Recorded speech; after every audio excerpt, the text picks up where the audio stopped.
नमस्कार दोस्तों, संगठित क्षेत्र के 6 करोड़ एम्प्लॉयज के लिए ईपीएफओ का कायाकल्प होने जा रहा है। दोस्तों, बड़ी खबर है आप सभी के लिए। जो लोग भी पब्लिक प्राइवेट सेक्टर से जुड़े हुए हैं उनके लिए, जिन लोगों का पीएफ कट रहा है उन लोगों के लिए बड़ी खबर है। ईपीएफओ ने सब्सक्राइबर्स के लिए कई नए बेनिफिट्स का ऐलान किया है। सरकार ईपीएफओ को 3.0 का ऐलान कर सकती है, जिसमें एम्प्लॉयज के लिए प्रोविडेंट फंड में बेसिक वेतन का 12% योगदान देने की सीमा को खत्म किया जा सकता है।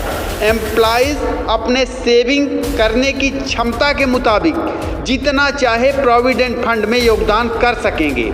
कोई भी एम्प्लॉय कंपनी में, फैक्ट्री में, किसी भी क्षेत्र में काम कर रहा है, वो जितना पीएफ का पैसा कटाना चाहे वो कटवा सकता है। साथ ही खाता धारकों को प्रोविडेंट फंड में जमा पैसा को एटीएम से निकालने की भी सुविधा दी जा सकती है। ये तो बहुत ही बड़ी खबर है। आपका पैसा ईपीएफ में प्रोविडेंट फंड में पड़ा है, उसको आप पीएफ के पैसे को आप एटीएम से निकाल सकते हैं। सभी लोगों को एटीएम प्रोवाइड करवाया जाएगा, जिसके माध्यम से आप अपने पीएफ का पैसा निकाल सकते हैं। जिस तरह से सेविंग अकाउंट का पैसा आप निकालते हैं, उसी तरह से आप अपने पीएफ के पैसे को भी निकाल सकते हैं, विड्रॉ कर सकते हैं। श्रम और रोजगार मंत्रालय के सूत्रों के मुताबिक सरकार गंभीरतापूर्वक ईपीएफओ 3.0 लाने की तैयारी में है, जिसमें ईपीएफ सब्सक्राइबर के लिए कई नई घोषणाएं की जा सकती हैं। इसमें सबसे प्रमुख है प्रोविडेंट फंड में कर्मचारियों के कंट्रीब्यूशन के लिमिट को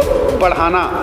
मौजूदा समय में एम्प्लॉयज को बेसिक पे का 12% प्रोविडेंट फंड में योगदान करना होता है, लेकिन सरकार इस लिमिट को खत्म कर सकती है।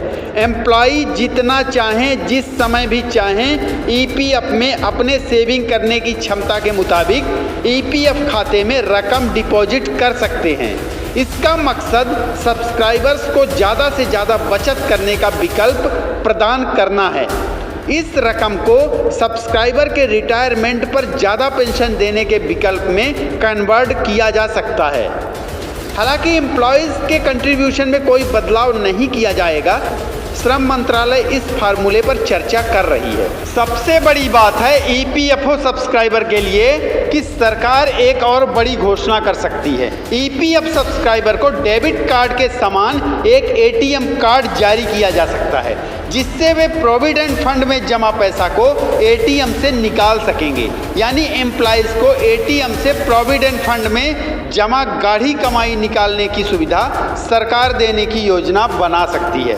इसमें सब्सक्राइबर को प्रोविडेंट फंड में जमा रकम में से 50% निकालने का विकल्प दिया जा सकता है। सूत्रों के मुताबिक ईपीएफओ के इस नई पॉलिसी की घोषणा सरकार नए साल 2025 में कर सकती है और मई-जून 2025 में ईपीएफओ 3.0 को लागू किया जा सकता है। श्रम मंत्रालय ईपीएफओ के आईटी सेक्टर में भारी सुधार करने की तैयारी में है, जिससे एम्प्लॉयज कोई भी ट्रांजैक्शन आसानी से कर सके।